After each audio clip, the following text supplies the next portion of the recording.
खोदना थे जो राह पर गैरों के हादी बन गए। क्या नजर थी जिसने मर्दों को मसीहा कर दिया।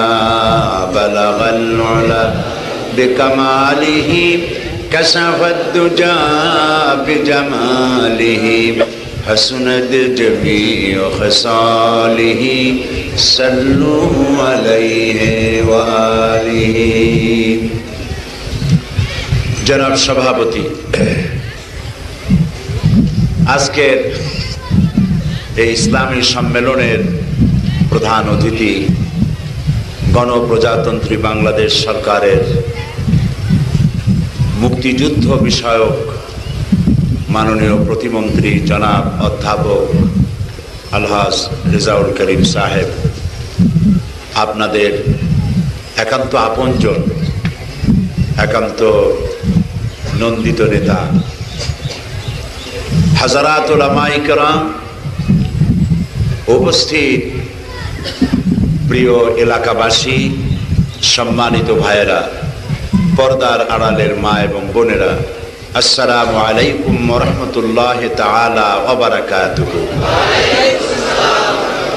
আমরা আল্লাহ রব্বুল ইজ্জত ওয়াল জালাল তাঁর দরবারে লাখো কোটি শুকর আদায় করছি যে মহান আল্লাহ তাবারক ওয়া তাআলা আমাদেরকে আজ সোনারগাঁয়ের এই সুন্দর এলাকায় আজকের এই সুন্দর সময় আমাদেরকে একত্রিত করলেন। আমরা সকলে পড়ছি আলহামদুলিল্লাহ। মহব্বতের সাথে গলা ছেড়ে ভালো করে বলেন আলহামদুলিল্লাহ। রব্বানা লাকাল হামদ হামদান কাসীরান তয়্যিবান মুবারাকান ফীহি ইয়া রাব্বি লাকাল হামদু কামা ইয়ানবাগি লিজালালি ওয়াজহিকা ওয়া আযীমি সুলতানিকা। আমরা আল্লাহ তাআলার শুকর আদায় করছি। এই সুন্দর মাহফিল দেখলে জান ভরে যায়। এটি যেন এক জান্নাতের পরিবেশ তৈরি হয়েছে। আলহামদুলিল্লাহ। গত কয় বছর আগে এসেছিলাম? আজ থেকে 2 বছর আগে আমি এখানে এসেছিলাম মাননীয় মন্ত্রী মহোদয়ের সাথে। উনি আমাকে যেমন মহব্বত করেন, এক হাতে তো আর তালি বাজে না, তালি বাজাতে হলে হাত দুইটাই লাগে। উনি একাই ভালোবাসেন না, আমি ওনাকে ভালোবাসি। এবং আমি একথা বুঝতে পারি যে একজন লোক নিজের এলাকায় বড় করে কথা বলতে হলে নিজেকে ভালো বানাইতে হয়, তা নাহলে বড় করে কথা বলা যায় না। নামাজের নসিহত তো সেই লোকই করতে পারে যে নিজে নামাজ পড়ে। নিজের বাড়িটা খুব ভালো বানাইলাম, কবরটা যেন ভালো বানাই, এর বিপরীত আমল যদি তিনি করেন তাহলে এই কথা তিনি বলতে পারবেন না, মানুষে হাসবে, ঠিক না? কিন্তু আমি লক্ষ্য করেছি লোকেরা হাসে নাই, লোকেরা হৃদয়গ্রাহী ভাবে তার কথা শুনেছে। আলহামদুলিল্লাহ বলে। তো এখানে আলহামদুলিল্লাহ বিএনপি, জামাত ইসলামী, 4 দলীয় ঐক্যজোটের নেতৃবৃন্দ আছেন, বিএনপির নেতৃবৃন্দ আছেন, জামাতের জেলা আমির জনাব মাওলানা মুইনুদ্দিন সাহেব আছেন, অন্যান্য নেতৃবৃন্দ আছেন। সবার নাম তো আমি জানি না, আমি তাদেরকে আন্তরিক মোবারকবাদ জানাই। এবং গত 2 বছর আগে এখানে এসে আমার কাছে একটি জিনিস খুবই দৃষ্টিকটু লেগেছিল, তা হলো মা বোনদের জন্য বসার ব্যবস্থা ছিল না। আমি আমার বক্তৃতার শুরুতেই এটি আপত্তি করেছিলাম যে ভবিষ্যতে আপনারা এই কাজ আর কখনো করবেন না। পৃথিবীর অর্ধেক জনশক্তি নারী, আর ইসলাম নারীকে মর্যাদা দিয়েছে, আপনারাও মর্যাদা দিবেন। আলহামদুলিল্লাহ এবার এসে দেখলাম মা বোনদের জন্য উপরে প্যান্ডেল, পাশে পর্দা, নিচে বসার জন্য ব্যবস্থা। সুতরাং আমি এই সম্মেলন কমিটিকে আমার অন্তরের অন্তঃস্থল থেকে মোবারকবাদ জানাচ্ছি। মাতৃজাতির প্রতি, নারীদের প্রতি সম্মান প্রদর্শন করেছেন। আল্লাহ আপনাদেরকে সম্মানিত করবেন দুনিয়া এবং আখিরাতে। প্রিয় ভাই সব, যিনি অ্যানাউন্স করছিলেন তিনি বলতেছিলেন যে সকালবেলার এই কষ্ট আর দিবেন না, বিকেল বেলায় কষ্ট দিবেন না, শান্তি দিবেন।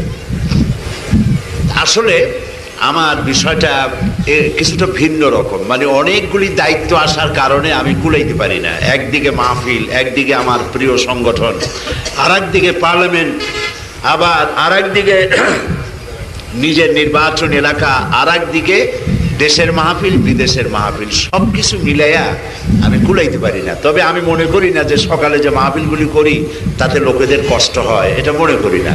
কষ্ট হইলে আসতে পারতেন না। আপনাদের কষ্টের চাইতে মহব্বত বেশি, ঠিক কিনা বলে? আলহামদুলিল্লাহ কর।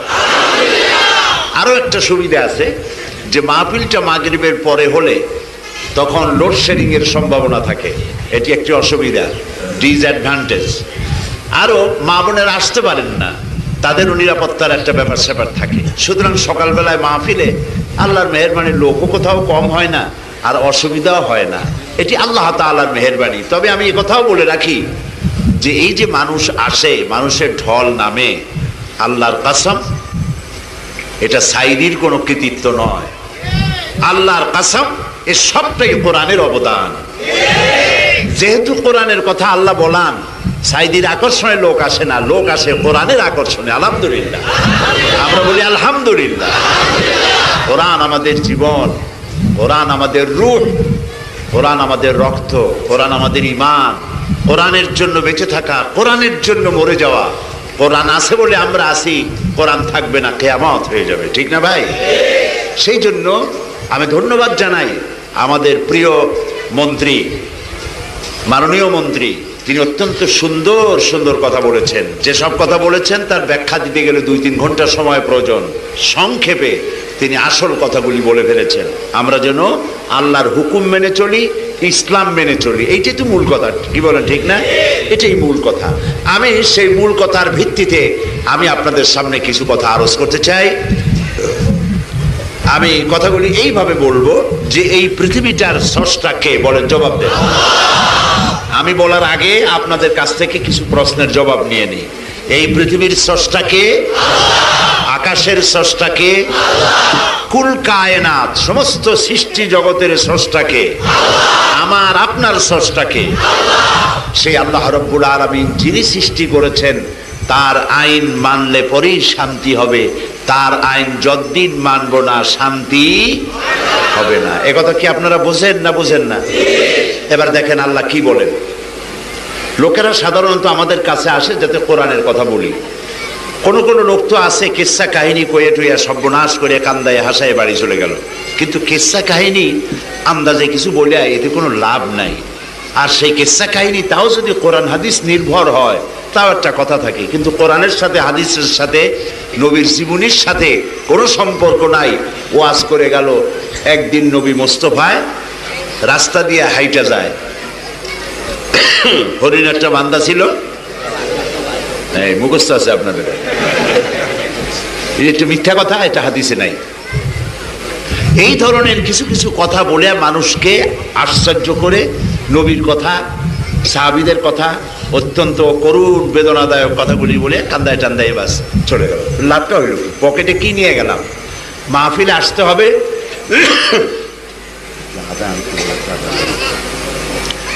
মাহফিলে আসতে হবে কিছু নেওয়ার জন্য। এই যে বিশাল প্যান্ডেলটা তৈরি করতে খরচ হয়েছে না? বলেন হয়েছে কিনা? এই বিদ্যুৎ, মাইক, লাইট, তারপরে প্রচার, প্রোপাগান্ডা ইত্যাদি খরচ হয়েছে না? এই খরচটা হাসে কান্দে বাড়ি চলে গেলেন, কিছু নিতে পারলেন না। যারা মাহফিল করলো তারাও পাইলো না, যারা আসলো তারাও পাইলো না। তাহলে এটা যাতায়াত পত্রবিদং কার্যং চাগে, কোনো লাভ হইল না। লাভ হওয়ার জন্যে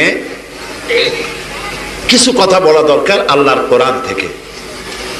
এখন কোরআনে কারীম থেকেই আমি আলোচনা করব ইনশাআল্লাহ। আমরা বলি ইনশাআল্লাহ। আপনারাও সেই প্রস্তুতি নিয়ে আসছেন কোরআন থেকে শোনার জন্য, ঠিক না ভাই? কোরআনে কারীম 30 পারা, 114টা সূরা। আজকে আসার সময় মাননীয় মন্ত্রী মহোদয় আমাকে বলতেছিলেন যে কোরআনে কারীমের যে কত কথা, পৃষ্ঠার পর পৃষ্ঠা, লক্ষ কোটি পৃষ্ঠা লেখা হয়, তাও শেষ হয় না। শেষ হবে কোনোদিন? বঙ্গোপসাগর, প্রশান্ত মহাসাগর, আটলান্টিক মহাসাগরের পানি তো শেষ হয়ে যেতে পারে, কিন্তু কোরআনের কথা শেষ হইতে পারে না। এটা আমার কথা না, এ কথাটা কার? আল্লাহ পাক।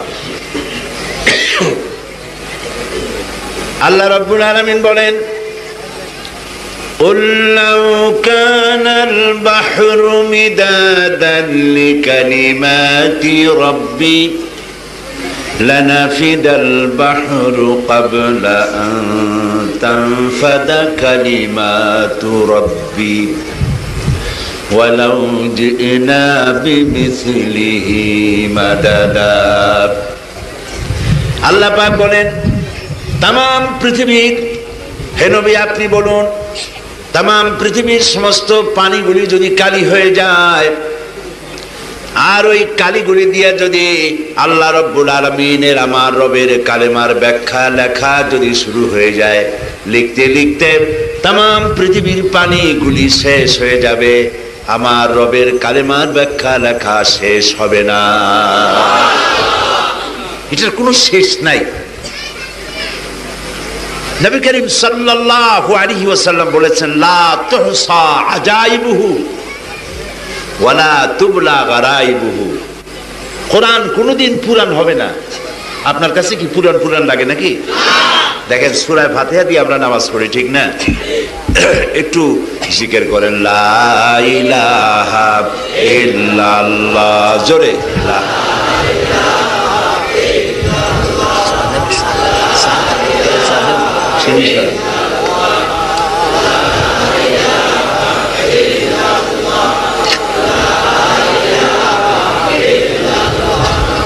সূরা ফাতিহা দিয়ে আমরা নামাজ পড়ি। সূরা ফাতিহা ছাড়া নামাজ, আমাকে সাহায্য করেন কথা দিয়া, সূরা ফাতিহা ছাড়া নামাজ কে বলেছেন? না, আল্লাহ বলেন। আন্দাজে জবাব দিবেন না, যেটা পারবেন না সেটা চুপ করে থাকবেন। নবী করিম সাল্লাল্লাহু আলাইহি ওয়াসাল্লাম বলেছেন, লা সালাতা ইল্লা বিফাতিহাতিল কিতাব।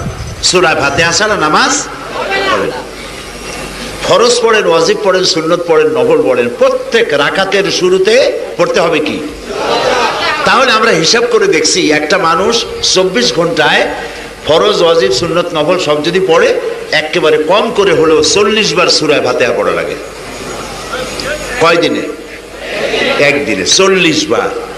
আচ্ছা বলেন, সারা জীবন যারা নামাজ পড়ছেন, 40 বার দৈনিক নামাজ পড়িয়া মনের মধ্যে কোনোদিন এই বিরক্তি আসছে নাকি যে না, অসহ্য হয়ে গেছে এই সূরা ফাতিহার জ্বালায়, এখন সূরা ফাতিহার পড়বো না, কুল হল্লা দিয়ে শুরু করবো? কি বলেন, মন বলেছে কোনোদিন? যত শুনি তত মজা লাগে, ভালো লাগে, আলহামদুলিল্লাহ কর। আমার দেশের মানুষেরা অনেকে গান পছন্দ করে, আছে না? যারা পছন্দ করেন তারা কিন্তু বলতে পারেন নাই, লজ্জা করছে। লজ্জার কারণ নাই, গান অনেকে পছন্দ করে, নানান পদের গান আছে, মুর্শিদি গান, মারফতি গান, দেশাত্মবোধক গান, পল্লী গীতি, ভাটিয়ালি, আছে না কত নানান পদের গান আছে। এই গানগুলি অনেকে পছন্দ করে। তা আপনার সব থেকে প্রিয় গান যেটি, যে গানটা আপনি খুব ভালোবাসেন, সেই গানটা আপনি 10 বার শোনেন, 20 বার শোনেন, 40 বার শোনেন, 50 বার শোনেন, তারপরে বুকে হাত দিয়ে কত আর শুনতে ইচ্ছা করবে নাকি? বলবেন যে আল্লাহর রাস্তায় মাপ চাই, এ আর শুনবো না, ঠিক না? যত বই আছে পৃথিবীতে, যত আধুনিক লেখকের বই হোক, যত জনপ্রিয় লেখক হোক, তার লেখা বইটা একবার পড়েন, 2 বার পড়েন, 5 বার পড়েন, 10 বার পড়েন, তারপর কসম করে কন আর পড়তে ইচ্ছা করবে? এবার দেখেন কোরআন কত ব্যতিক্রম ধর্মী। আপনি একটা গান যত পছন্দ করেন, 2 বার, 10 বার, 20 বার শোনার পরে আর শুনতে ইচ্ছে করবে না, কিন্তু কোরআন শরীফ যত শুনবেন তত মজা লাগবে। সুবহানাল্লাহ। কোরআন শরীফ যত পড়বেন ততই মজা লাগবে। সারা পৃথিবী জুড়ে শুধু কোরআন আর কোরআন। এই যে রমজান মাস গেল, এটাকে বলা হয় নেকি কামাবার মৌসুমে বাহার। নেকি কামাই করার, অর্জন করার এক বসন্তকাল। বিশ্ব জুড়ে প্রত্যেক মসজিদে মসজিদে কোরআন আর কোরআন। সুবহানাল্লাহ। সারা রাত কোরআন। কিয়ামতের দিন কোরআন আর রমজান, কিয়ামতের দিন কোরআন আর রমজান, এই দুটি জিনিস আল্লাহর দরবারে দাঁড়ায় যাবে। রোজা বলবে, আয় আল্লাহ, আমি তোমার এই বান্দিকে সারাদিন পানাহার থেকে আমি বঞ্চিত করে রেখেছি, পানাহার সে করে নাই, সুতরাং আমি সুপারিশ করছি, আমার সুপারিশ মতে আল্লাহ তুমি তাকে ক্ষমা করে দাও, জাহান্নাম মাফ করে দাও। কোরআন বলবে আল্লাহ তাআলা রোজা তো তারে না খাওয়ায় রাখছে, আর আমি তারে রাতের বেলায় ঘুমাইতে দেই নাই, সে আমার তেলাওয়াত করছে। আমি সুপারিশ করতেছি তোমার এই বান্দা বান্দির জন্য আল্লাহ জাহান্নাম হারাম করে দাও। বুখারী শরীফের হাদিস, রাসূলুল্লাহ বলছেন কিয়ামতের দিন আল্লাহ তাআলা রমজান আর কোরআনের সুপারিশ মঞ্জুর করে রোজাদার বান্দাকে জান্নাত দিয়ে দিবেন। এই হচ্ছে সেই কোরআন, যে কোরআন আমরা শুনতে এসেছি। এই কোরআনে কারিমের মূল মেসেজটা কি ছিল? আল্লাহ রাব্বুল আলামিন কোরআনে কারিমের ভিতরে মূল দাওয়াতটি শুরুতেই বলে দিয়েছেন, ইয়া আইয়ুহান নাসু উবুদু রাব্বাকুমুল্লাযী খালাকাকুম ওয়াল্লাযীনা মিন ক্বাবলিকুম লাআল্লাকুম তাত্তাকুন। হে মানব সকল, দাসত্ব করো, আনুগত্য করো তোমার রবের। কোন রবের? যে রব তোমাকে সৃষ্টি করেছেন, তোমাদের পূর্বপুরুষদেরও সৃষ্টি করেছেন, তার আনুগত্য করো, তাহলে তুমি মুত্তাকি হতে পারবে, শান্তি পাবে। আজ পৃথিবীতে শান্তি নাই, আছে শান্তি? জবাব দেন, শান্তি আছে? শুধু কি বাংলাদেশে শান্তি নাই? সারা বিশ্বে শান্তি কোথাও নাই। তবে আমাদের দেশে আলহামদুলিল্লাহ শান্তি অন্যান্য দেশের তুলনায় কম নাই, ভালোই আছে। আল্লাহ তাআলা বলেছেন, লা ইন শাকারতুম লা আযীদান্নাকুম, শুকরিয়া আদায় করলে নিয়ামত বাড়াবো, আর যদি শুকরিয়া আদায় না করো শাস্তি বাড়ায় দেব। এই পৃথিবীতে শান্তি যেখানে থাকার কথা সেখানে শান্তি নাই, শান্তি যেখানে থাকার কথা না সেখানে শান্তি আছে। ব্যাখ্যা দিয়ে বলি, বুঝতে সুবিধা হবে। জঙ্গলে শান্তি থাকার কথা ছিল না। জঙ্গলে থাকে কি বলেন তো? সবাই লক্ষ্য করে শুনবেন। জঙ্গলের মধ্যে থাকে বাঘ, সিংহ, হাতি, সাপ, বন্য শুয়োর, আর এদের প্রত্যেকের মারামারি করার মতো অস্ত্র তাদের কাছে আছে, আছে না? আছে কিনা? হাতের মধ্যে নখর আছে, মুখের মধ্যে দাঁত আছে, গায়ে শক্তি আছে, মারামারি করতে পারে। কিন্তু আপনারা কি কোনোদিন শুনেছেন সুন্দরবনে বাঘেরা মারামারি করে 500 বাঘ গতকাল মারা গেছে? হয়েছে কোনোদিন? না খাইয়া 2000 হরিণ সুন্দরবনে মারা গেছে, হয়েছে কোনোদিন? পানির মধ্যে হিংস্র প্রাণী আছে, কুমির আছে, শার্ক আছে, হাঙ্গর আছে, এরা সবাই মারামারি করে 200 কুমির মরিয়া ভেসে উঠছে মারামারির ঠেলায়। অথবা না খাইয়া হাজার হাজার লক্ষ লক্ষ মাছ ক্ষুধার জ্বালায় মরিয়া ভেসে উঠছে, হয়েছে কোনোদিন এরকম? মহাশূন্যের উপরে পাখিরা মারামারি করিয়া ঘাট পাখা ভাঙ্গে চুরিয়া হাজার হাজার পাখি মরিয়া মারামারি করে মারা গেছে, হয়েছে কোনোদিন? তাহলে দেখেন, যেখানে অশান্তি থাকার কথা সেখানে শান্তি। জঙ্গলে শান্তি আছে না? বলেন না কেন? পানির মধ্যে শান্তি আছে না? মহাশূন্যে শান্তি আছে না? আসলে এই শান্তি থাকার কথা ছিল আপনার আমার মধ্যে, ঠিক কিনা বলেন? কারণ আমরা মারামারি করতে পারি না, আমাদের হাতে কোনো নখ নাই। যেটুকু আছে এ দিয়ে বড় জোর সিমটি আর খামসি দেওয়া যায়, আর কিছু করা যায় না। বাঘের মতো পারেন আপনি করতে? বলেন না পারেন? পারেন না। কুত্তায় যদি আপনারে কামড় দেয়, আপনি কি পাল্টা কামড় দিতে পারবেন কুত্তার গায়ে? পারবেন না, ওইরকম শক্ত দাঁত আপনার নাই। ভিমরুল আপনার হুল ফুটাইতে পারে, আপনার হুল ফুটাবার আছে কিছু? কিচ্ছু নাই। এটাকে লক্ষ্য করছেন? মানুষ খুব বাহাদুরি করে, হ্যান করেঙ্গে ত্যাং করেঙ্গে, লাঠি কি আন্দার মুগুর ভরেঙ্গে, কিচ্ছু পারে না। এই যে এত বড় একটা মাহফিল, এর মধ্যে যদি একটা সাপ এই মাথা দিয়ে ঢোকে, দেখবেন মাশাআল্লাহ মানুষ সমানে দৌড় দিবে, অন্তত নারায়ণগঞ্জ পর্যন্ত যাইয়া তারপরে বলবে, ভাই আমরা দৌড়াই কেন? একটা সাপের সাথে আপনি মোকাবেলা করতে পারেন না, দেখা গেল আমাদের সাথে হাতিয়ার নাই, তো মারামারি ওদের করা দরকার ছিল যাদের হাতিয়ার আছে। আমার দাঁতও মজবুত না, আমার হাতেও নখ নাই, আর দাঁত যেটুক আছে তাতে কোনো বিষ নাই। সাপের যেমন আছে আমার ওইরকম বিষ নাই, ঠিক কিনা বলে? তাহলে এখন আপনি চিন্তা করেন, ওদের মধ্যে শান্তি আছে, আমার মধ্যে নাই কেন? আল্লাহ রাব্বুল আলামিন বলেন, আফা গায়রা দীনিল্লাহি ইয়াবগুন ওয়া লাহু আসলামা মান ফিস সামাওয়াতি ওয়াল আরদি তাওআন ওয়া কারহা। আফা গায়রা দীনিল্লাহি ইয়াবগুন, তোমরা কি আল্লাহর দেওয়া জীবন ব্যবস্থা ছেড়ে দিয়ে মানুষের তৈরি করা কোনো মতবাদ তালাশ করো নাকি? ওয়া লাহু আসলামা মান ফিস সামাওয়াতি ওয়াল আরদ, অথচ আকাশে যা আছে জমিনে যা আছে সব আনুগত্যের মস্তককে আমার সামনে অবনত করে দিয়েছে। সুবহানাল্লাহ। ওই বিরাট সূর্যটা কত বড়? আমাদের পৃথিবীর মতো, এর থেকে ছোট। এই পৃথিবীটাকে 13 লক্ষ গুণ বড় করলে যত বড় হয়, সূর্যটা অত বড়। এই সূর্য হুকুম মানে কার?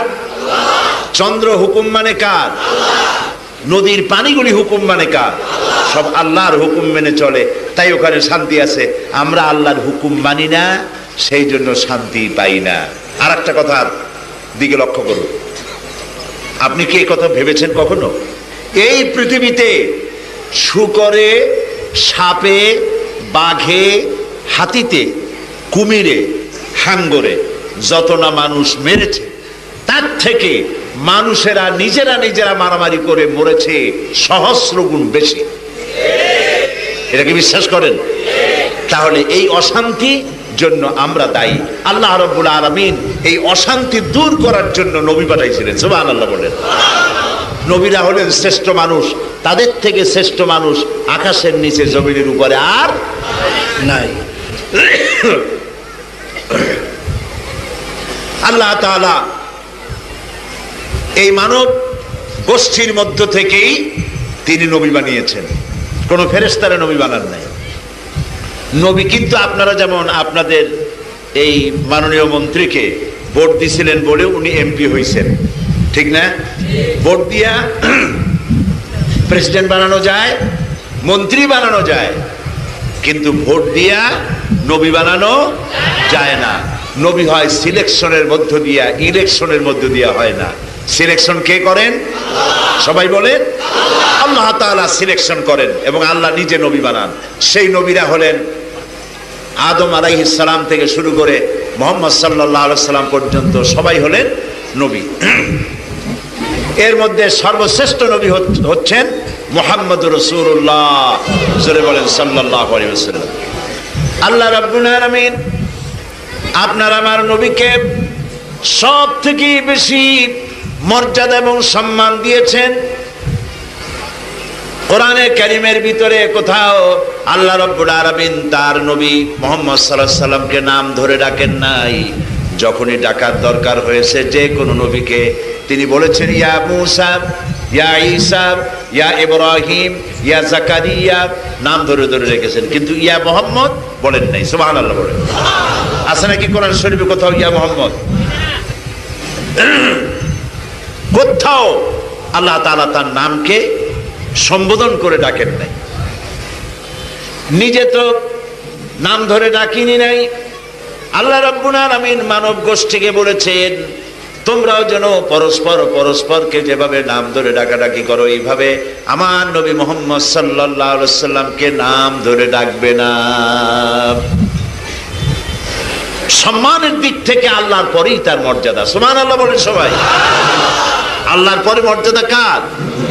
মুহাম্মদুর রাসূলুল্লাহ সাল্লাল্লাহু আলাইহি ওয়াসাল্লাম। সম্মান এত বেশি, নামটা শোনার সাথে সাথেই বলতে হবে কি? যদি কেউ না বলে শুধু গুনাহ না, আল্লাহ লানত হবে তার উপরে, লানত হবে, অভিসম্পদ হবে। নবীজি বলেছেন আমার নাম শুনে আমার প্রতি যে একবার দরুদ পড়বে, আল্লাহ রাব্বুল আলামিন তার আমলনামায় 10টা নেকি, 10টা রহমত নাজিল করে দিবে। নবীজি পৃথিবীর মধ্যে সর্বশ্রেষ্ঠ মর্যাদা নিয়ে এসেছেন। পৃথিবীতে তাকে পাঠানো হয়েছে মানবতার কল্যাণের জন্য।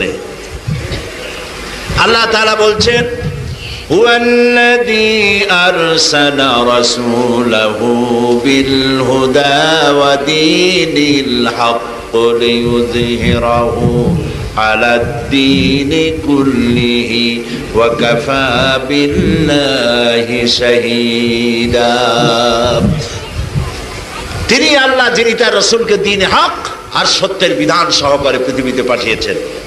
কি জন্যে? দুনিয়ায় মানুষের সব রকমের মতবাদকে উৎখাত করে আল্লাহর দেওয়া বিধানকে বিজয়ী করে দেবেন, এই জন্য নবীদেরকে পৃথিবীতে পাঠানো হয়েছে।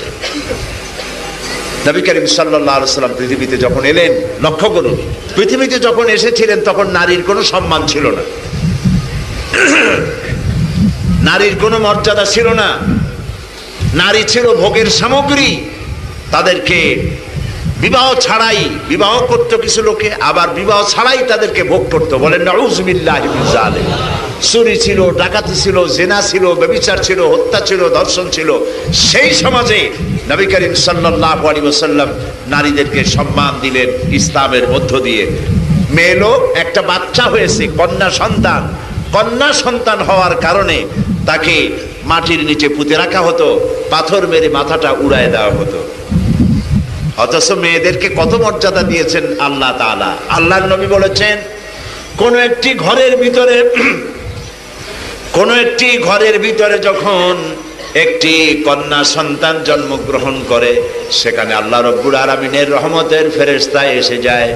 আল্লাহর রহমতের ফেরেশতারা এসে সেখানে বলে, আসসালামু আলাইকুম ইয়া আহলাল বাইত, হে গৃহবাসীরা, তোমাদের উপরে আল্লাহর রহমত নাজিল হোক।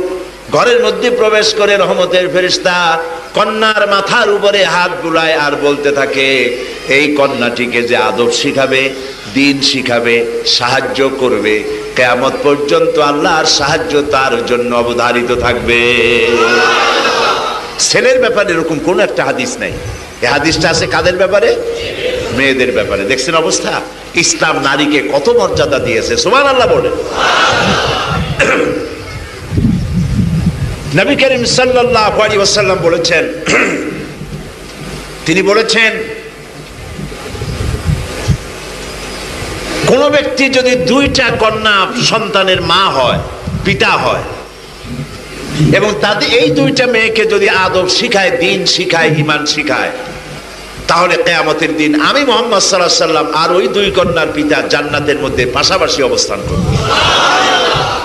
ছেলেদের ব্যাপারে এমন কোনো হাদিস নাই। নবী করিম সাল্লাল্লাহু আলাইহি ওয়াসাল্লাম, অনেক মহিলারা এই কথা বলেন যে নারী হয়ে জন্মগ্রহণ করে জীবন বৃথা হয়েছে। না, মেয়ে লোক হয়ে জন্মগ্রহণ করে জীবন বৃথা হয় নাই।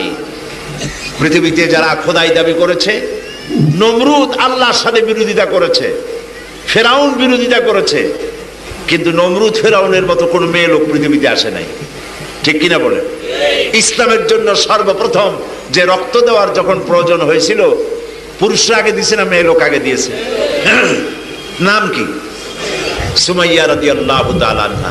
আর যখন ইসলাম কবুল করার প্রশ্ন উঠল, সর্বপ্রথম ইসলাম কে করেছিল? কোন পুরুষ না নারী? বলেন সবাই। নাম কি তার? হযরতে খাদিজাতুল কুবরা রাদিয়াল্লাহু তাআলা আনহা। সুবহানাল্লাহ বলেন। তো নারীদের সম্মান ইসলাম দিয়েছে, মর্যাদা দিয়েছে। কৃষকের মর্যাদা দিয়েছে, শ্রমিকের মর্যাদা দিয়েছে, সাদা এবং কালো মানুষের ব্যবধান দূর করেছে ইসলাম। সুবহানাল্লাহ। আজ আমাদেরকে সন্ত্রাসী বলা হচ্ছে। পৃথিবীতে শান্তির ধর্ম হচ্ছে ইসলাম। শান্তি ধর্ম কি? ইসলামের চাইতে এত শান্তি পৃথিবীতে কোথাও।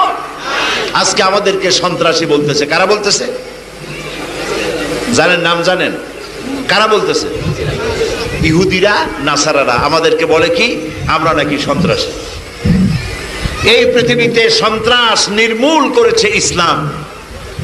কাবা শরীফ নির্মাণ করে সর্বপ্রথম আমাদের জাতির পিতা, বলেন জাতির পিতার নাম কি? সবাই বলেন নাম কি? উল্টাপাল্টা করবেন না কিন্তু কখনো জাতির পিতা নিয়ে, মনে থাকবে তো। পিতা একজন হওয়া ভালো না বেশি হওয়া ভালো? সুলক্ষণ কোনটা? একটাই না বেশিতে? বেশি হইলে কি হয়? মারাত্মক কুলক্ষণ। এই জন্য মুসলমানদের জাতির পিতা একজন।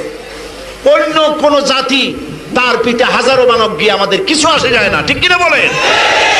মুসলমানের জাতির পিতা একজন। নাম কি? হযরত ইব্রাহিম আলাইহিস সালাম আল্লাহর ঘর নির্মাণ করলেন।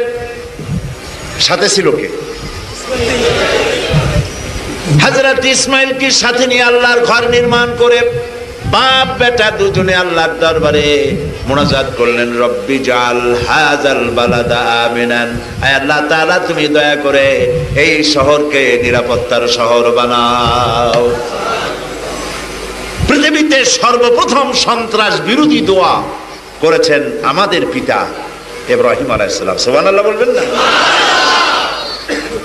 ইব্রাহিম আলাইহিস সালাম যে দোয়াটা করলেন, এই দোয়াটা কি কবুল হয়েছে না হয়নি? কোরআন শরীফ খুলে দেখুন, ইব্রাহিম আলাইহিস সালাম যখনই দোয়া করেছেন, আয় আল্লাহ এই শহরকে নিরাপত্তার শহর বানাও, রব্বুল আলামিন সঙ্গে সঙ্গে দোয়া কবুল করে বলেছেন, ওমান দাখালাহু কানা আমিনান। হে ইব্রাহিম, এই শহরের ভিতরে যারাই প্রবেশ করবে তাদেরকেই নিরাপত্তা প্রদান করা হবে। যারাই ঢুকবে হারামাইন ও শরীফাইনে তারাই নিরাপত্তা লাভ করবে। সুবহানাল্লাহ বলেন। মক্কা শরীফে মদিনা শরীফে গেছেন এমন লোক আছেন এখানে? হাত তুলে দেখান তো, আমি দেখি কতজন গেছেন। মাশাআল্লাহ মাশাআল্লাহ, অনেকেই গেছেন আলহামদুলিল্লাহ। যারা যাইতে পারেন নাই তাদের জন্য দোয়া করি, নারী এবং পুরুষ যারা যেতে পারেন নাই, মন কান্দে, মন যেতে চায়, আল্লাহ যেন তাদেরকে যাওয়ার তৌফিক দেন, আমরা বলি আমিন। প্রিয় ভাই সব, কেমন নিরাপত্তা ইসলাম দিল দেখেন। ইসলাম নিরাপত্তা দিল এমন, মক্কা শরীফ মদিনা শরীফে মানুষেরা গভীর রাত্রে সুন্দরী নারীরা একাকিনী, পুরুষ সঙ্গী ছাড়া একাকিনী হারাম শরীফে চলে গেল, কাবা শরীফ তওয়াফ করলো। রাত 2:30-3টার সময় তওয়াফ সেরে যার যার ঘরে ফিরে এলো। এই লক্ষ লক্ষ পুরুষের মধ্য দিয়ে চলে এলো, কোনো নারী ধর্ষিতা হলো না, লাঞ্ছিতা হলো না। এমনকি মুজদালিফার মাঠে 9 জিলহজ হজের কাজ শেষ করে যেখানে রাত কাটাতে হয়, সেখানে এরকম একটা শামিয়ানা নাই, তাবু নাই, বাড়ি নাই, ঘর নাই, মেয়ে লোক আর পুরুষ লোক, হাজার হাজার না লাখ লাখ, লক্ষ লক্ষ নারী আর পুরুষ পাশাপাশি কাছাকাছি শুয়ে থাকে। 1500 বছর চলে গেল, একটা মেয়ে লোক গভীর রাত্রে মুজদালিফা থেকে হারায় গেছে, ধর্ষিতা হয়েছে, লাঞ্ছিতা হয়েছে, এরকম খবর পাইছেন আপনারা? কেউ বলেন? জোরে বলেন, পেয়েছেন? সুবহানাল্লাহ বলবেন না? এটাই হলো ইসলামের নিরাপত্তা। প্রিয় ভাই সব, অনেকে এই যে টঙ্গীতে ইজতেমা হয়, ইজতেমা হয় না টঙ্গীতে? লোকেরা অনেক সময় বলে ফেলে যে আরাফাতের পরেই, হজের পরেই এই বিরাট অনুষ্ঠান। এই কথা বলা মোটেই উচিত না, এটা বেয়াদবি কথা। এটা কি কথা বলেন? বেয়াদবি কথা। টঙ্গীতে বিশ্ব ইজতেমায় 50 কোটি লোক হোক, কিন্তু আরাফাতের সাথে কেন তুলনা করতে যাবেন? আরাফাতে যাওয়া ফরজ, টঙ্গীতে যাওয়া নফল না। কথা বুঝে আসছে? কথা বুঝে আসছে আপনাদের? আরাফাতে কে ডেকেছে? চিল্লায় বলেন, কে ডাকছে? সেখানে আল্লাহ তাআলা ডেকেছেন। এখানে আপনার লোক বেশি হোক, প্রেসিডেন্টের গোষ্ঠী শুদ্ধ যাক, তাতে কি আসে যায়? আরাফাতের ময়দান, সুবহানাল্লাহ, আদম আলাইহিস সালাম থেকে নিয়ে সমস্ত পয়গম্বরদের চোখের পানি আরাফাতের ময়দানে শুকায় গেছে। সুবহানাল্লাহ, কি এর সাথে কি তুলনা করেন? এই আরাফাতের ময়দান সম্পর্কে নবী করিম সাল্লাল্লাহু আলাইহি ওয়াসাল্লাম বলেছেন, মান হাজ্জা লিল্লাহ ফালাম ইয়ারফুস ওয়ালাম ইয়াফসুক রাজাকা ইয়াউমিন ওয়ালাদাতহু উম্মুহু। আল্লাহর নবী বলেন, আরাফাতের ময়দান থেকে হজ করি বান্দা যখন বেরিয়ে যায়, হাজী যখন বেরিয়ে যায়, মা যেমন নিষ্পাপ সন্তান প্রসব করে, আরাফাতের ময়দান থেকে উকুফে আরাফা করার পর হাজী যখন চলে গেল, আল্লাহ পাক তাকে নিষ্পাপ করে বের করে দেন। নবী করিম সাল্লাল্লাহু আলাইহি ওয়াসাল্লাম বলেছেন, আল হাজ্জুল মাবরুর লাইসা লাহুল জাযাউ ইল্লাল জান্নাহ। একটা কবুল হজের জন্য জান্নাত ছাড়া আল্লাহর কাছে কোনো পুরস্কারই নাই। সুবহানাল্লাহ, এই বেয়াদবি কথা জীবনে কেউ বলবেন না। টঙ্গীর সাথে আরাফাতের তুলনা করা, অথবা গ্রামে কথা ছড়ানো হয়েছে 3 বার যদি ইজতেমায় যায় একটা হজের সওয়াব হবে। একটা কথা হইল, 3টা মুরগি খাইলে একটা গরু খাওয়ার সমান হবে। কাজে এই সমস্ত কথাবার্তা বলবেন না, কথা বলার সময় আদব করে কথা বলবেন। ইসলাম নিরাপত্তা দিয়েছে পৃথিবীর বুকে। নিরাপত্তা আমার দেশে আছে। মুসলমান যে দেশে বেশি, সে দেশে নিরাপত্তা বেশি, সে দেশে অমুসলিমরা শান্তিতে থাকে বেশি। আমার এই দাবি কি মিথ্যা না সত্য বলেন? সত্য কিনা বলেন? আমাদের দেশে বেশি কারা, মুসলমানের না হিন্দুরা? এবার বলেন তো, আপনাদের এলাকায় গত দুর্গা পূজা যে হলো, এই পূজা হইতে পারছে না মুসলমানেরা পূজা বন্ধ করে দিয়েছে? কোনটা হচ্ছে? পূজা হয়েছে কিনা? গভর্নমেন্ট সাহায্য করছে কিনা? এমনকি আমাদের দেশের শহরগুলিতে, রাজধানী থেকে নিয়ে জেলা শহরগুলিতে রাজপথ বন্ধ করে দিয়ে মণ্ডপ বানাইয়া দুর্গা পূজায় 8 দিন 10 দিন ধরে পূজা হয়, আর মাইকে গান বাজনা হয় 24 ঘন্টা। এটা কি ঠিক কিনা? এতে নামাজের বিঘ্ন হয়, আজানের বিঘ্ন ঘটে। কিন্তু কোন মুসলমান গিয়ে বলছে যে বাবারা, তোমাদের এই বাজনার ঠেলায় ডোলের বাড়িতে আমরা নামাজও পড়তে পারি না, আজানও দিতে পারি না, আজানের সময় নামাজের সময়টা বন্ধ রাখতে হবে, তা নাহলে পুজো করতে দেবো না, বলছে কেউ? বলছে কেউ? এর নাম ইসলাম। সুবহানাল্লাহ বলেন।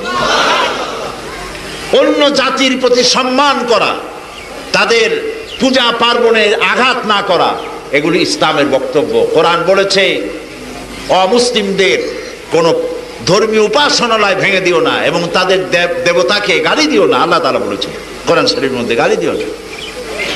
আল্লাহর নবী বলেছেন মুসলিম সংখ্যাগরিষ্ঠ যেসব এলাকায়, সেখানে যেসব সংখ্যালঘু আছে, সংখ্যালঘুদের উপর অত্যাচার করা যাবে না। সংখ্যালঘুদের উপরে কোনো মুসলমান যদি অত্যাচার করে, তাহলে কিয়ামতের দিন আমি নবী মুহাম্মদ রাসূলুল্লাহ সাল্লাল্লাহু আলাইহি ওয়াসাল্লাম সংখ্যালঘুদের পক্ষ সমর্থন করে মুসলমানদের বিরুদ্ধে আল্লাহর দরবারে মামলা দায়ের করব। এই জন্য মুসলমান যে দেশে বেশি, অমুসলিমরা শান্তি থাকে সেখানে বেশি। এবার দেখুন তো, ভারতের দিকে তাকায় দেখেন তো, ভারতে মুসলমান বেশি না হিন্দু বেশি? শুধু বেশি না, জম্বের মতো বেশি, ঠিক না? এবার আমার দেশে হিন্দুরা যত শান্তিতে থাকে, ভারতে মুসলমানরা কি এর শতভাগের 1 ভাগ শান্তিতেও থাকে? আমার দেশে মন্দির যেভাবে হেফাজতে, এদেশের জনগণ এবং গভর্নমেন্ট মন্দিরগুলির যেভাবে হেফাজত করে, ভারতে হিন্দু প্রধান দেশে মসজিদগুলি সেভাবে নিরাপত্তা লাভ করে? মসজিদ ভাঙ্গে তারা মন্দির বানায়, ঠিক কিনা? বাংলাদেশের একটা মন্দির ভেঙ্গে মসজিদ বানানো হয়েছে, দৃষ্টান্ত দেন আমার কাছে, বলেন হয়েছে কোথাও? কোথাও হয়। সুতরাং এই পৃথিবীতে শান্তিপ্রিয় কারা? জোরে বলেন না। এর থেকে শান্তিপ্রিয় জাতি পৃথিবীতে আর নাই। ইউরোপ আমেরিকায় আমার নিজের চোখে দেখা, বেলা 3টা 4টার মধ্যে সব দোকানপাট বন্ধ হয়ে যায়। ডিপার্টমেন্টাল স্টোর, শপিং সেন্টার 4টা বাজতে বাজতে সব বন্ধ হয়ে যায়। কিসের কারণে? নিরাপত্তা দিতে পারবে না। সন্ধ্যা ঘনায় আসলে যদি হামলা হয়, যদি লুটপাট হয়, তাহলে এটা ঠেকাইতে পারবে না। কিন্তু এবার তাকিয়ে দেখেন আমার দেশ, আমাদের দেশের গ্রাম্য বাজারগুলিতে রাত 12টা 1টা পর্যন্ত বেচা কিনা হয়। বাবুরহাট যান, বাবুরহাট এখান থেকে দূরে না কাছে? এই যে বাবুরহাটকে বলা হয় বাংলাদেশের ম্যানচেস্টার, ঠিক না? লক্ষ লক্ষ না, কোটি কোটি টাকার বেচা কেনা রাতে হয়, বলেন হয় কিনা? হ্যাঁ, একজন ব্যবসায়ী বলেছেন সারা রাত হয়। কয়জন বিডিআর আছে সেখানে? একজনও নেই। আর্মি আছে, বিডিআর আছে, প্রয়োজনীয় সংখ্যক পুলিশ আছে, তারপরেও সারা রাত কোটি কোটি টাকার ব্যবসা বাণিজ্য হয়। কেন হয়? যেহেতু এই দেশের জনগণ, অধিকাংশ জনগণ হচ্ছে 90% মুসলমান, সেজন্যই হয়। মুসলমান যে দেশে বেশি, সেখানেই পৃথিবীতে অমুসলিমরা শান্তিতে থাকে। ইতিহাস পড়েন, শিক্ষিত লোক, যুবক যারা, আমি সকলের দৃষ্টি আকর্ষণ করছি, ইতিহাস পড়ুন। আজ আমাদেরকে বলা হয় সাম্প্রদায়িক। আমার দেশের একটি দল, পরাজিত একটি দল, তারাও এই সরকারকে সাম্প্রদায়িক দল বলছে এবং সাম্প্রদায়িক সম্প্রীতি নাই বলে তারা বলছে। আপনি জবাব দেন, সাম্প্রদায়িক সম্প্রীতি বাংলাদেশে নাই না আছে? বলেন জোরে। আমি বলতে চাই, সাম্প্রদায়িক সম্প্রীতি যদি নষ্ট হয়েই থাকে, দেশের কোথাও হয় নাই, হয়েছে সুনামগঞ্জে। সুনামগঞ্জে নেতা কারা এখন আপনারা খুঁজে বেড়ান গিয়ে, আমি আর নাম বললাম না। এখানে সাম্প্রদায়িক সম্প্রীতি নষ্ট হয় নাই। মুসলমানেরা সাম্প্রদায়িক সম্প্রীতিকে বজায় রেখেই চলে, আলহামদুলিল্লাহ বলেন। সুতরাং মুসলমান যেখানে বেশি, শান্তি সেখানে বেশি। আজ আমাদেরকে সন্ত্রাসী বলতেছে কারা? আমেরিকা আমাদেরকে বলছে সন্ত্রাসী। ও কিন্তু সন্ত্রাসের দাদা, বাবাও না, ও সন্ত্রাসের কি দাদা। সন্ত্রাসীদের একটা লিস্ট তৈরি করেছে আমেরিকা, সন্ত্রাসী রাষ্ট্রের লিস্ট। সেই লিস্টে আছে কারা দেখেন? সন্ত্রাসী লিস্টের মধ্যে আছে Kashmir, Pakistan, Iran, Somalia, Eritrea, Bosnia, Chechnya, Iraq, এগুলি হলো সন্ত্রাসী রাষ্ট্র। আর যেই রাষ্ট্রটার জন্মই হয়েছে সন্ত্রাসের মধ্য দিয়ে, সেই ইসরায়েলের নামের মধ্যে নাই। দেখছেন অবস্থা? আমেরিকার ওই স্লোগানের সাথে আমরা একমত, বিশ্বব্যাপী সন্ত্রাসকে নির্মূল করতে হবে, আমরা একমত, কিন্তু তার নীতির সাথে একমত না। ও সন্ত্রাসী তালাশ করে খালি মুসলমানের মধ্যে, আর কোনো জায়গায় সন্ত্রাসী নেই। কি আশ্চর্য কথা! প্রিয় ভাই সব, শ্যারন কোন দেশের প্রধানমন্ত্রী? ইসরায়েলের। শ্যারন নাকি শান্তির পায়রা। প্রত্যেক দিন প্যালেস্টাইনের মুসলমানদেরকে মারতেছে যে সে হইছে শান্তির পায়রা। শ্যারন যদি হয় শান্তির পায়রা, তাহলে অশান্তির শকুন কে? জি, আপনারা ঠিকই জবাব দিচ্ছেন, আমার বলার দরকার নেই, আপনাদের ফতোয়া আমি মেনে নিলাম। প্রত্যেক দিন মুসলমানদেরকে হত্যা করতেছে। ইরাক একটি স্বাধীন সার্বভৌম দেশ, এই দেশের উপরে অস্ত্র আছে, মারণাস্ত্র আছে, এই কথা বলে হামলা করলো। 1 বছর হয়ে গেছে না? একটা দেশকে ভাঙ্গিয়া চুরিয়া শেষ করে দিল। এইটা কি সভ্য দুনিয়া বলা যায়? বলেন, আমরা কি কোনো সভ্য দুনিয়া বাস করছি? মারিয়া মারিয়া সব শেষ করে দিল। আহারে, আমরা তো ঈদ করলাম, আমরা ঈদ করছি না? ঈদে আনন্দ করেছি না? ইরাকের মুসলমানরা কি ঈদের আনন্দ করতে পারছে? আহারে, তাদের স্বাধীন দেশ ভেঙে চুরে চুরমার হয়ে গেল। এখন যারা প্রতিরোধ করছে তাদেরকে বলতেছে সন্ত্রাসী। ইরাকের স্বাধীনতা উদ্ধারের জন্য যারা লড়াই করছে তারা হচ্ছে সন্ত্রাসী। আর উনি এসে এখানে যে মানুষ মারতেছে সমানে, দেশ শেষ করে দিল, উনি শান্তির পায়রা। প্রিয় ভাই সব, আল্লাহর মেহেরবানি, এখন বাংলাদেশের মতো ইরাকে শুরু হয়েছে মুক্তিযুদ্ধ। আলহামদুলিল্লাহ বলে, ফ্রিডম ফাইট শুরু হয়েছে। এখন আমেরিকান সৈন্যরা ক্যারাকলে পড়ে গেছে। প্রত্যেক দিন শোনা যায় 10 পিস নাই, 15 পিস নাই। আমরা কই আলহামদুলিল্লাহ। আমরা আল্লাহর কাছে দোয়া করি, যতগুলা গেছে ওখানে হয় সবগুলা মুসলমান হোক, আর না হয় ইরাকের মরুভূমির মধ্যে, বালির মধ্যে সবগুলির কবর হয়ে যাক। জোরে বলেন আমিন। আল্লাহ শক্তিশালী, আল্লাহর চাইতে বড় শক্তিশালী পৃথিবীতে কেউ আছে? কেউ নাই। সুতরাং আল্লাহ রাব্বুল আলামিন তিনি শান্তি এই পৃথিবীতে দিবেন। মুসলমানরা সন্ত্রাসী নয়, মুসলমানেরা সাম্প্রদায়িক নয়, মুসলমানেরা শান্তিকামী। আমরা বলি আলহামদুলিল্লাহ। প্রিয় ভাই সব, সেই জন্য আজ এই যে মার আসছে, বিশ্বব্যাপী যে মুসলমানদের উপরে মার আসতেছে, এ মারের কারণ আমরা নিজেরাই। আমরা আমাদের চরিত্র ধরে রাখতে পারি নাই। যারে আমাদেরকে আল্লাহ যে কারণে মুসলমানদেরকে শান্তি দিবেন, সেই শর্তগুলিকে আমরা পূরণ করতে পারছি? বলেন।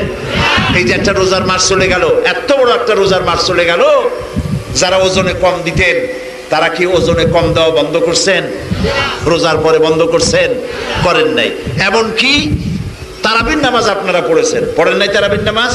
কারা কারা পড়ছিলেন একটু দেখান তো, কারা কারা পড়ছিলেন তারাবির নামাজ? আলহামদুলিল্লাহ, হাত নামান। এই তারাবির নামাজ পড়ার সময় যখন লোডশেডিং হয়েছে, বিদ্যুৎ চলে গেছে, তখন কি নামাজ ছেড়ে বাড়ি চলে গেছিলেন, না সবটা পড়ছেন? 20 রাকাত পড়ছেন কিনা?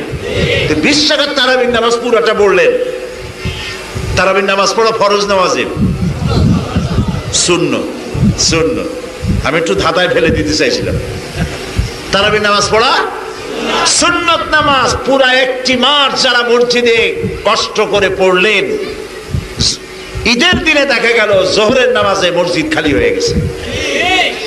এটা কি মিথ্যা কথা বললাম না ঠিক বলছি? নাউজুবিল্লাহ। কর তারাবির নামাজের জন্য আপনি এত কষ্ট করে পড়লেন, আর আপনি জোহরের নামাজ পড়তে মসজিদে আসলেন না, জামাতে পড়লেন না, তাহলে অর্থ কি দাঁড়ালো? অর্থ দাঁড়ালো আপনার নীতি হচ্ছে মিনিমাম লেবার ম্যাক্সিমাম প্রফিট। অল্প কষ্ট করে বেশি সওয়াব অর্জন করতে গেছেন, কিন্তু এই সওয়াব আপনার হবে না যদি আপনি 5 ওয়াক্ত নামাজ সঠিকভাবে আদায় না করেন। কথা বুঝে আসছে? রোজার মাস চলে গেল, কিন্তু মিথ্যা ছাড়তে পারলেন না, আপনার এই রোজার কোনো দাম নাই। নবীজি বলেছেন কিয়ামতের দিন এমন বহু রোজাদার আল্লাহর দরবারে হাজির হবেন যাদেরকে দেখা যাবে আমলনামায় ক্ষুধায় কষ্ট করেছিল আর পিপাসায় কষ্ট করেছিল, রাতের বেলায় দাঁড়ায় ছিল, এছাড়া কোনো সওয়াব নাই। সুতরাং আমরা যদি সঠিক মুসলমান হতে চাই, ওজনে কম দেওয়া বন্ধ করতে হবে, মিথ্যা কথা বন্ধ করতে হবে। মুসলমানেরা মিথ্যা কথায় চ্যাম্পিয়ন হয়েছে, ওজনে কম দেওয়ায় চ্যাম্পিয়ন হয়েছে, নাউজুবিল্লাহ বলে। যদি পৃথিবীতে চ্যালেঞ্জ করা হয় মিথ্যা কথা কারা বেশি বলে, আমরা পিছিয়ে থাকবো না, ঠিক না? আচ্ছা, ওজনে কম দিয়া, খাদ্যে ভেজাল দিয়া কত আপনি রোজগার করবেন? আর কত চাই? আপনি কি নিয়ে যাইতে পারবেন সবকিছু? দেখেন, একটু আগে মাননীয় মন্ত্রী আপনাদের সামনে বলেছেন যে কথাটা, এই মাঝখান দিয়ে হাঁটবেন না, মাঝখান থেকে হাঁটা একটা বেয়াদবি। আপনি হাঁটবেন, মুসলমানদের ঘাড় পাড়াইয়া হাঁটু ডিঙাইয়া যাবেন, এটা একটি বেয়াদবি। এই বেয়াদবির কাজ নিতান্ত পেশাব পায়খানার চাপ সৃষ্টি না হলে এই বেয়াদবি কেউ করবেন না। একটু আগেই মাননীয় মন্ত্রী আপনাদের সামনে বলেছেন, যাবেন আপনি যখন, যত বড় লোক হন, যত মন্ত্রী হন, প্রেসিডেন্ট হন, যখন বিদায় হবেন জায়গা পাবেন কতটুকু? 3.5 হাত। কাপড় পাবেন কয়খান? কেন এমপি বসে একটু বেশি কাপড় দেবেন না? মন্ত্রী হলে আর একটু বেশি দেবেন না? যেটুকুন পাবেন, যতটুকু জায়গা বরাদ্দ, এর থেকে বেশি পাবেন না। তাহলে আপনি এত রোজগার করতে যান কেন? চাউলে ভেজাল, খাদ্যে ভেজাল, ডাইলে ভেজাল, তারপরে এই ঘিতে ভেজাল, সব জিনিসে ভেজাল, ঠিক কিনা বলেন? আর কয় যে আল্লাহর কসম, একেবারে খাঁটি জিনিস, আল্লাহর কসম করে আরো মিথ্যে কথা কইল, নাউজুবিল্লাহ মিন যালিক। এই জন্য বরকত হয় না, এই জন্য শান্তি আসে না, এই জন্য আমাদের ওয়াদা করতে হবে মিথ্যা কথা আর বলবো না। আমার যদি লক্ষ টাকার ক্ষতি হয়, কোটি টাকার ক্ষতি হয়, আমি মিথ্যা কথা বলবো না, এই ওয়াদা করা যাবে? মিথ্যা হলো কবিরা গুনাহ। মিথ্যা কি গুনাহ? জোরে বলেন, কি গুনাহ? আমরা কিন্তু মাইর খেয়ে মরে যাব। বুশ আমাদের আল্লাহ লাগাই দিয়েছে, বুশ আমাদের পাশে। আমরা অন্যায় করছিলাম, এই অন্যায় থেকে শোধরাবার জন্য বুশের মতো একটা বেহুদা লোক লাগাই দিছে, যাতে করে পিটাইয়াদেরকে টাইট করা যায়। কথা বুঝতে পেরেছেন?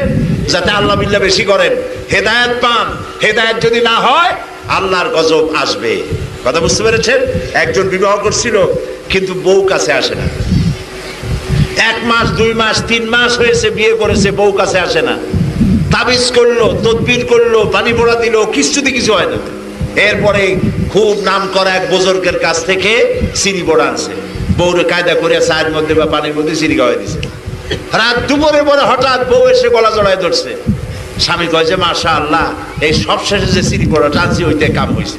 বউ কয় যে কি চিনি পড়ায় কাম হয়েছে? ঘরের মধ্যে চোট ঢুকছে, তাই ভয়তে আমি জড়াই ধরছি। স্বামী বলতেছে, আয় চোর, मैं तुझे खैर मकदम कहता हूं, तू हर रोज मेरे घर पे आया कर। চোর, আমি তোরে ওয়েলকাম করতেছি, তুই প্রত্যেকদিন আয় আমার বাড়ি, আর আমার মাল সামান যা আছে সব নিয়ে যা। তোর বদলে আমি আমার প্রিয়তমাকে কাছে পাইছি। বুশ যতই খারাপ হোক, বুশের ধন্যবাদ দেই। ইরাক আক্রমণের পরে, আফগান আক্রমণের পরে পৃথিবীর 130 কোটি ঘুমন্ত সিংহ মুসলমান জাগ্রত হয়ে যা ইনশাআল্লাহ। এই জাগ্রত মুসলমানগুলি যদি আমল পাল্টাইতে পারেন, আবার আল্লাহর রহমত ফিরে আসবে। বলেন আলহামদুলিল্লাহ। আমল যদি না পাল্টান, খালি দাড়ি রাখছেন, টুল মাথায় দিছেন, লম্বা জামা গায়ে দিছেন, আল্লাহর কাছে ক্ষমা হবে না। এই দাড়ির মধ্যে, এই জামার মধ্যে তাকওয়া নির্ভর করে না, এই পাগড়ির ভিতরে তাকওয়া নির্ভর করে না, এই টুপির মধ্যে, দাড়ির মধ্যে তাকওয়া নির্ভর করে না। রাসূলুল্লাহ বলেছেন, না তাকওয়া হা হুনা হা হুনা হা হুনা, 3 বার বলেছেন যে তাকওয়া হচ্ছে এখানে, আল্লাহর ভয় করা। সর্বাবস্থায় আল্লাহকে ভয় করো। দাড়ি, টুপি, জামা, নামাজের সাথে সাথে আল্লাহকে ভয় করতে হবে। কারে ভয় করতে হবে বলেন? চিল্লায় বলেন। আপনারা যারা দোকান দেন, দোকানে যারা ব্যবসা করেন, ওজনে যখন কম দিবেন, ভয় করবেন আল্লাহ তাআলার, যে ওজনে যদি কম দেয় জাহান্নামে যেতে হবে। কোথায় যেতে হবে? আপনি ওজনে কম দিয়া বছরে কত টাকা ইনকাম করবেন? সব খাইতে পারবেন? খাইতে পারবেন? খাইতে পারবেন না। ওগুলো থাকবে, কবরে গিয়ে জাহান্নামের আগুন শাস্তি শুরু হয়ে যাবে। ওজনে কম, আপনারা লক্ষ্য করে শুনতেছেন তো সব। ওজনে কম দেওয়া যাবে না, খাদ্যে ভেজাল দেওয়া যাবে না, জমিনের আইল ঠেলা যাবে না। আমাদের দেশে জমিনের আইল বাংলাদেশের বিভিন্ন জায়গায় ঠেলে, সোনার গায়ে ঠেলে না, এখানেও ঠেলে। নাউযুবিল্লাহ। রাসূলুল্লাহ বলেছেন, লাআনাল্লাহ মান গায়্যারা মানারাল আরদ। জমিনের আইলকে টেরা ব্যাখ্যা করে আল্লাহর লানত তার উপর। জমিনের আইল, বাড়ির পাশের আইল, দানি জমির আইন একটু ব্যাখ্যা করে দিয়া লাভটা কি? কতটুকু জমি আপনি নিলেন? 1 বিঘা জমিন 4 ইঞ্চি জমিনের জন্য মামলা করে লোয়ার কোর্ট, জজ court, high court, supreme court পর্যন্ত করে একটু জমিনের জন্য। আপনি পাবেন কত কেন? প্রিয় ভাই সব, মানুষের অভ্যাসটা হচ্ছে এই। আল্লাহর নবী বলেন, লাউ কানা লি ইবনি আদম ওয়াদিম মিন যাহাবিন লাহাব্বা ইয়াকুনা লাহু সানিন। আল্লাহ তাআলার নবী বলেন, যদি কোনো বনি আদমকে একটি মাঠ ভরে স্বর্ণ দেওয়া হয়, সে বলে আল্লাহ আরো একটা মাঠ ভরে সোনা যদি আমি পাইতাম। খাসলাতটা কি দেখেন, একটা মাঠ ভরা সোনা দেওয়া হলো, সে বলে যদি আরো একটা পাইতাম। তার মানে ইন্ডাস্ট্রি একটা আছে, আরো যদি 2টা বানাইতে পারতাম। 2টা গাড়ি আছে, আরো যদি 6টা গাড়ি বানাইতে পারতাম। গাড়ি চাই আর চাই, পাই আর খাই। আল্লাহর নবী বলেন, ওয়ালা ইয়ামলাউ জাওফু ইবনু আদামা ইল্লা তুরাব। আল্লাহর পাকের নবী বলেন, আদম সন্তানের পেট কবরের মাটি ছাড়া আর কিছুতে ভরবে না। কেবলমাত্র কবরের মাটি তার পেট ভরতে পারবে। কবরে যাবে, পেট জম্মের মতো হয়ে যাবে। প্রিয় ভাই সব, কবরে যাওয়ার পর ফেরেশতা আসবে, এসে জিজ্ঞেস করবে, মান রব্বুকা ওয়া মা দীনুকা ওয়া মান নাবিয়ুকা। প্রশ্ন কয়টা? না জিজ্ঞেস করবে তুমি কোন দল করতা, না, কোন রাজনৈতিক প্রশ্ন নাই। প্রশ্ন হবে মান রব্বুকা, তোমার রব কে? এইখানে বসে মুখস্থ করে গেলে হবে না, আমলটা ওই রকম হইতে হবে। তাহলে মুখস্থ না থাকলেও মনে এসে যাবে। সুবহানাল্লাহ। মান রব্বুকা, তোমার রব কে? তো ইমানদার, ইমান নিয়ে যে বেঈমান হয়ে যে মরবে, সে বলবে, এই হাদিসে রাসূলুল্লাহ বলেছেন, এই বেঈমান হয়ে যেটা মরবে সে বলবে যে হায় হাতা লা আদরি, আমি জানি না, জানি না। ওয়ামা দীনুকা, তোমার দিন কি? আমি জানি না। তোমার নবী কি? ওয়ামান নাবিয়ুকা, বলবে আমি জানি না। শাস্তি শুরু হয়ে যাবে। আর যদি ইমান নিয়ে মরতে পারে, জিজ্ঞেস করবে মান রব্বুকা, বলবে রব্বুন আল্লাহ, রব্বি আল্লাহ, আমার রব আল্লাহ। ওয়ামা দীনুকা, তোমার দিন কি? বলবে দীনুনাল ইসলাম, ইসলাম হচ্ছে আমার দিন। ওয়ামান নাবিয়ুকা, নবীকে?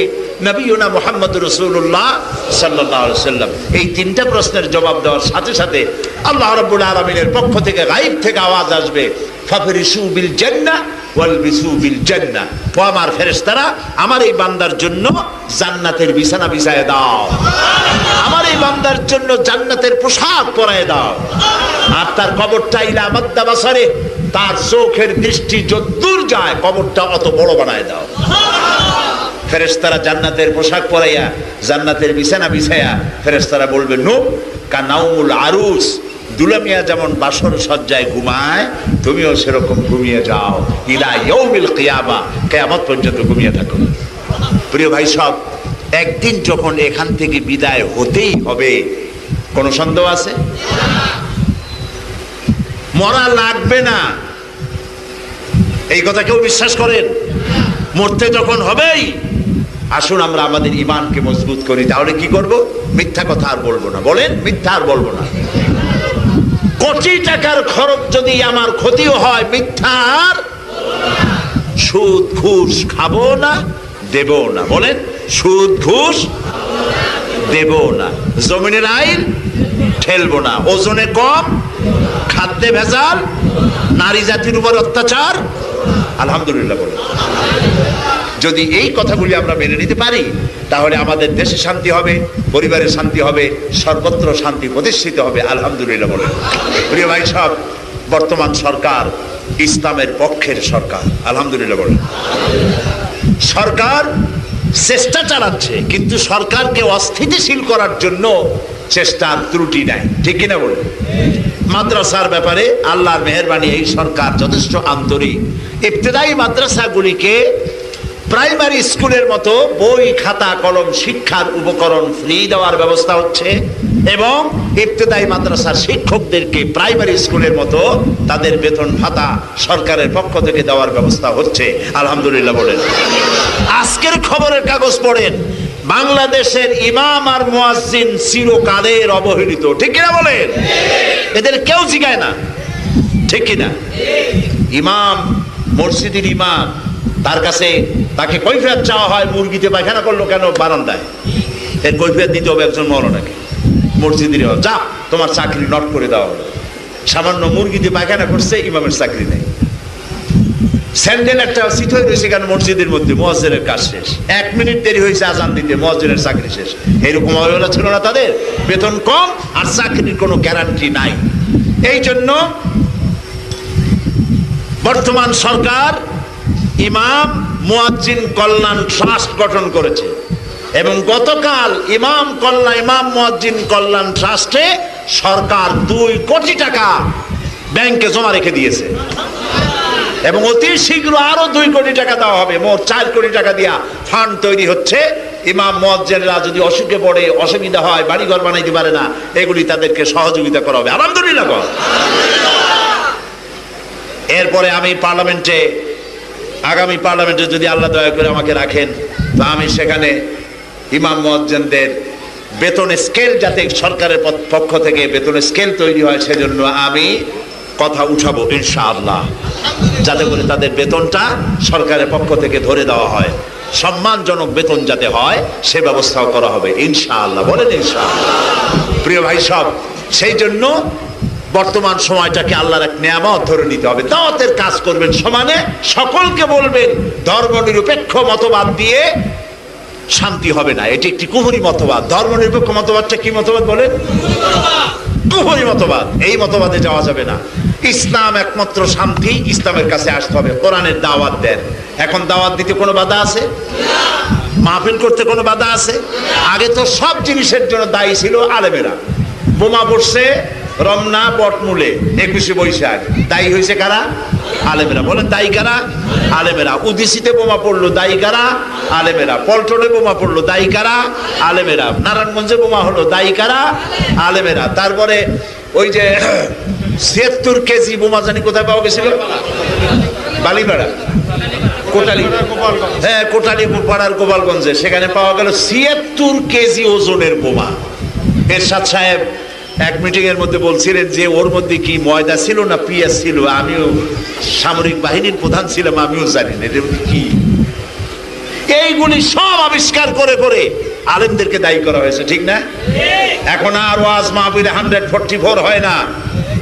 ওই কপাল পোড়াদের সব থেকে বড় শত্রু হচ্ছে আলেমেরা।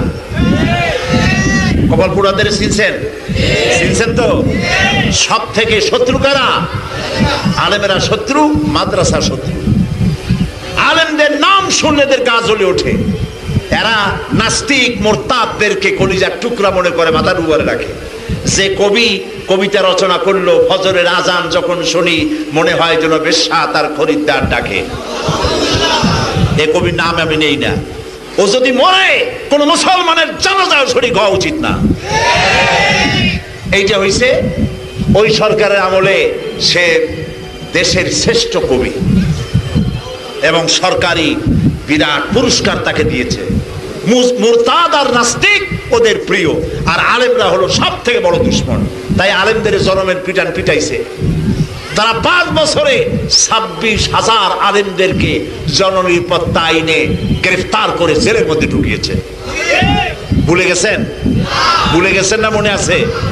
সুতরাং প্রিয় ভাই সব, আবার যেন কান্দে কাটিয়া গাড়ির উপরে সওয়ার না হইতে পারে। নারিয়া বেলতলায় যায় কয়বার? আপনারা যাবেন নাকি? আবার হুঁশিয়ার থাকেন।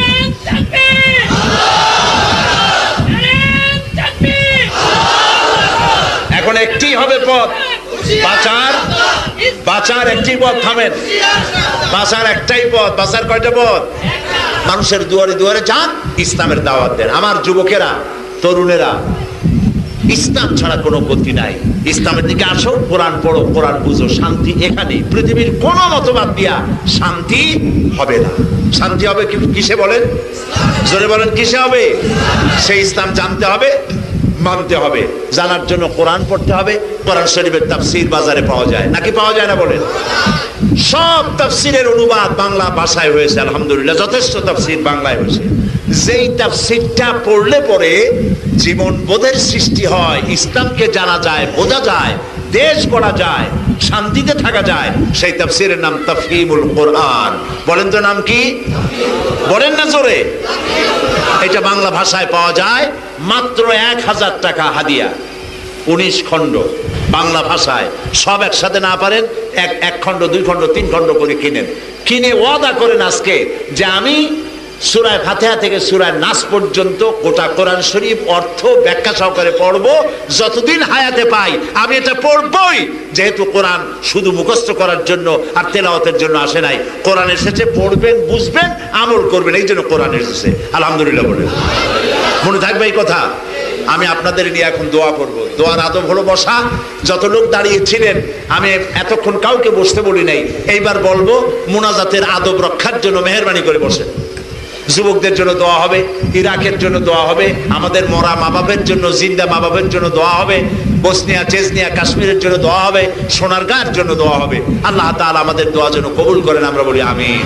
সবাই বসেন প্রিয় ভাই সব। আমরা দোয়া করব মা বোনদের জন্য। বহু কষ্ট করে এসেছেন মা বোনেরা। মা বোনেরা, এই পৃথিবীতে আল্লাহ তাআলা পুরুষ আর নারী তিনিই সৃষ্টি করেছেন। আপনাদেরকে আল্লাহ তৈরি করেছেন। আপনাদের পুরুষের চাইতে সামান্য কিছু কাজ করলেই, কম করলেও আল্লাহ আপনাদের জান্নাত ব্যবস্থা করবেন। যদি 5 ওয়াক্ত নামাজকে সঠিকভাবে আদায় করতে পারেন, রমজান মোবারকে রোজা রাখতে পারেন, স্বামীর আনুগত্য করতে পারেন, সতীত্বের হেফাজত করতে পারেন। আল্লাহ রাব্বুল আলামিন বলেছেন, তার নবী বলেছেন, কিয়ামতের দিন আল্লাহর জান্নাতের যে দরজা দিয়ে খুশি সেই দরজা দিয়ে আল্লাহ জান্নাতে যাওয়ার তৌফিক দান করবেন ওই মেয়ে লোকদেরকে। তো মেয়ে লোকের জামাত নাই, জামাতে নামাজ পড়া বাধ্যতামূলক নয়। আমরা যেমন বাধ্যতামূলক নামাজ পড়া, মেয়েদের জন্য জামাতে নামাজ পড়া বাধ্যতামূলক নয়। তাদের আজান দেওয়া লাগে না, তাদের ইকামত দেওয়া লাগে না, ইমামতি করা লাগে না। জিহাদের ময়দানে যতক্ষণ পর্যন্ত রাষ্ট্রপ্রধানের পক্ষ থেকে হুকুম না আসছে ততক্ষণ পর্যন্ত জিহাদের ময়দানেও যাওয়া লাগে না। কাজী নারীদের ইসলামের উপরে টিকে থেকে জান্নাতে যাওয়ার পথ পুরুষের চাইতে কঠিন না সহজ? সহজ। মা বোনেরা, এই সহজ কাজটি আপনারা পালন করবেন, বেপর্দা হবেন না, পর্দার সাথে চলবেন। স্বামী মারা গেলে পরে যেসব পুরুষের সাথে দেখা দেওয়া, মেলামেশা দেখা দেওয়া জায়েজ আছে, স্বামী মরার পরে যেসব পুরুষের সাথে বিবাহ হওয়া জায়েজ আছে, এরা সব পরপুরুষ। তাহলে খালাতো ভাই, মামাতো ভাই, ফুফাতো ভাই, ভগ্নিপতি ইত্যাদি সব বলেন কি পরপুরুষ। এদের সঙ্গে সরাসরি দেখা সাক্ষাৎ করবেন না, পর্দার আড়াল থেকে কথা বলবেন। তাহলে আপনার পর্দা সঠিকভাবে হবে, আপনার গর্বের সন্তান ভালো হবে। এই জন্য আপনারা মেহেরবানি করে পর্দায় থাকবেন, কোরআন হাদিস পড়বেন এবং দর্শে কোরআন, দর্শে হাদিস যেসব জায়গায় হয়, যেসব বৈঠকে হয়, সেই সব জায়গার খোঁজ নিয়ে ওখানে আপনারা যাবেন, পারিবারিক বৈঠক করবেন, কোরআন হাদিস পড়ে, ইসলামী সাহিত্য পড়ে নিজেকে ইসলামী ছাঁচে গড়ে তুলবেন। আল্লাহ যেন আমাদের সকলকে তৌফিক দেন, বলি আমিন। সবাই বলি আমিন।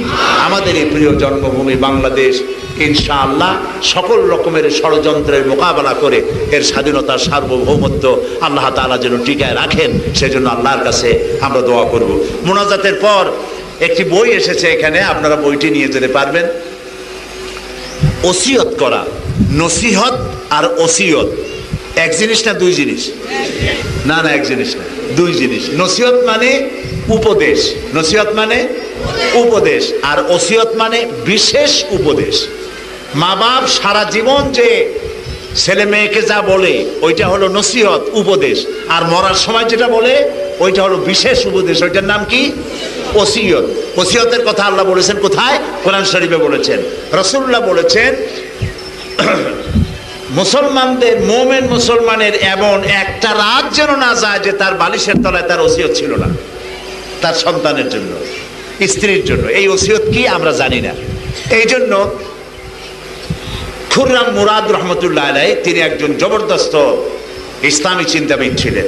তিনি ইন্তেকালের সময় ওসিয়ত কারে বলে এর উপর ইন্তেকালের আগে একটি ওসিয়ত করে গিয়েছিলেন তার সন্তান সন্ততির জন্য। সেই ওসিয়তটা আমি দেখলাম কোরআন হাদিস দিয়ে ভরা, এরকম ওসিয়ত আমার নজরে আর পড়ে নাই। আমি এটার অনুবাদকে, ওটা মূল বই উর্দুতে, বাংলায় যে করেছে আমি সেটাকে কমপ্লিট করেছি, সম্পাদনা করে দিয়েছি। বইটি এখানে এসেছে, আপনারা যাওয়ার সময় খুররাম মুরাদের শেষ ওসিয়ত বইটির নাম। প্রত্যেক মুসলমানদের ঘরে ঘরে থাকা উচিত। আমি বইটি আমাদের প্রিয় প্রতিমন্ত্রী মুক্তিযোদ্ধা মন্ত্রণালয়, মুক্তিযুদ্ধ মন্ত্রণালয়, তাকে আমি এই বইটি উপহার দিচ্ছি। আপনারা এই বইটি সংগ্রহ করবেন এবং আপনারা ওসিয়ত সম্পর্কে জ্ঞান অর্জন করবেন। আল্লাহ যেন তৌফিক দেন, আমরা বলি আমিন। আল্লাহুম্মা আমিন। রব্বানা যালামনা আনফুসানা ওয়া ইন লাম তাগফির লানা ওয়া তারহামনা লানাকুনান্না মিনাল খাসিরিন। আয় আল্লাহ তাআলা, হাজার হাজার মুসলমান নরনারী দিনের বেলায় এই সময় কাজ বাদ দিয়া, ব্যবসা বাণিজ্য ছেড়ে দিয়ে, কাজ বাজ বাদ দিয়ে এই মাহফিলে শরীক হয়েছেন। আল্লাহ তাআলা দয়া করে মেহেরবানি করে আমাদের জিন্দেগির গুনাহ মাফ করে দাও রব্বুল আলামিন। সারা জীবন আমরা অপরাধ করেছি, জেনেও করেছি, না জেনেও।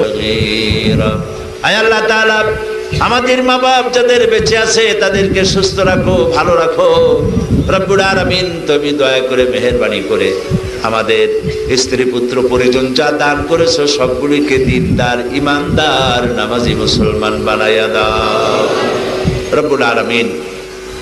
আয় আল্লাহ তাআলা, সারা পৃথিবীতে আজ মুসলমানরা বিপদে আছে।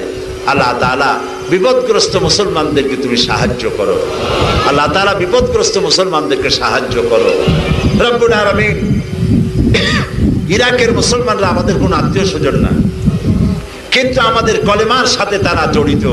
আল্লাহ তাআলা ইরাকের জন্য দোয়া করি, দয়া করে ইরাকের মুসলমানদের হাতে ইরাকের মাটি আল্লাহ তুমি তুলে দাও। তাদের হারানো স্বাধীনতা আল্লাহ তুমি তাদের মিলায় দাও। আল্লাহ তাআলা প্যালেস্টাইনের মুসলমানদের হাতে প্যালেস্টাইন উঠায় দাও। কাশ্মীরিদের হাতে আল্লাহ কাশ্মীরকে তুলে দাও রব্বুল আলামিন। তুমি মুসলমানদের উপরে দয়া করো, মেহেরবানি করো রব্বুল আলামিন। আমাদের মা বোনেরা যারা কষ্ট করে মাহফিলে এসেছেন, মা বোনদের গুনাহ খাতা মাফ করো, নিঃসন্তানীকে সন্তান দাও, রোগ ব্যাধি মাফ করে দাও।